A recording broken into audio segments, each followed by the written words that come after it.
Back to my channel అండి. ఈరోజైతే నా స్టైల్లో బుడంకాయ పప్పు టొమాటో వేసి పప్పు చేశానండి. దానిలోకి కాంబినేషన్ కోసం అయితే చపాతీ చేశాను. ఈ రెండింటి కాంబినేషన్ సూపర్గా ఉంటుంది. నా స్టైల్లో ఈ బుడంకాయ పప్పు ఎలా చేశానో ఒకసారి చూసేద్దాం.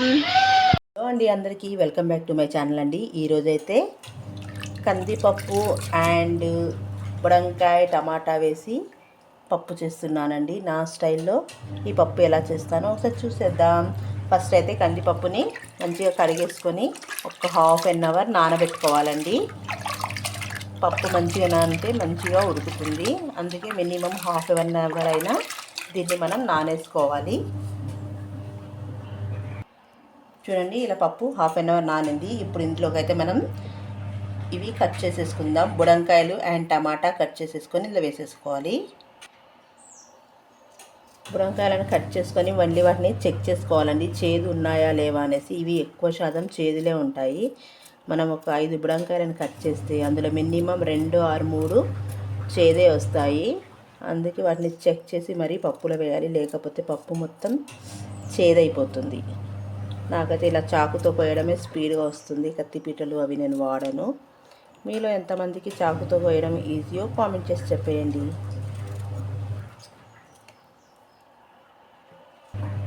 చూడండి, ఇలా బుడంకాయలు మొత్తం కట్ చేసేసుకోవాలండి. ఇప్పుడు వీటిని ఒక దాంట్లో ఒక 6 పీసెస్ చేసేసుకొని పప్పులో వేసేసుకుందాం.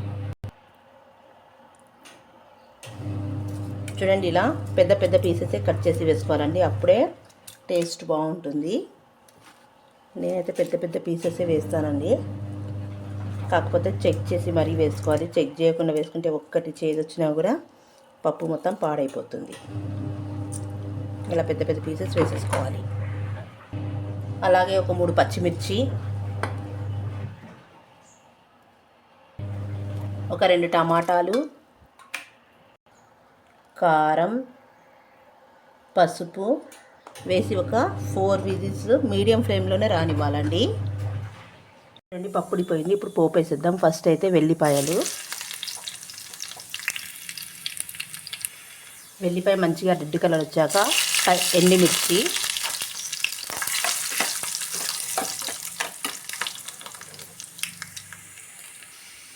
ఆనియన్, జీలకర్ర, ఆవాలు, ఇప్పుడు ఫ్రెష్ కరివేపాకు వేసేసి ఒకసారి మంచిగా కలిపేసుకోవాలి.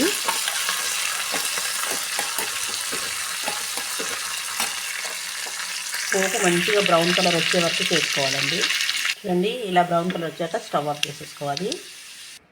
చూడండి, మన పప్పు మంచిగా ఉడికిపోయింది. ఇప్పుడు ఇందులోకి టేస్ట్ సరిపడా సాల్ట్ యాడ్ చేద్దాం.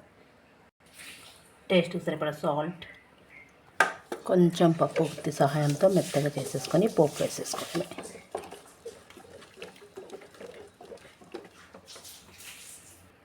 ఇప్పుడు ఇందులోకి పోపు వేసేసుకుందాం.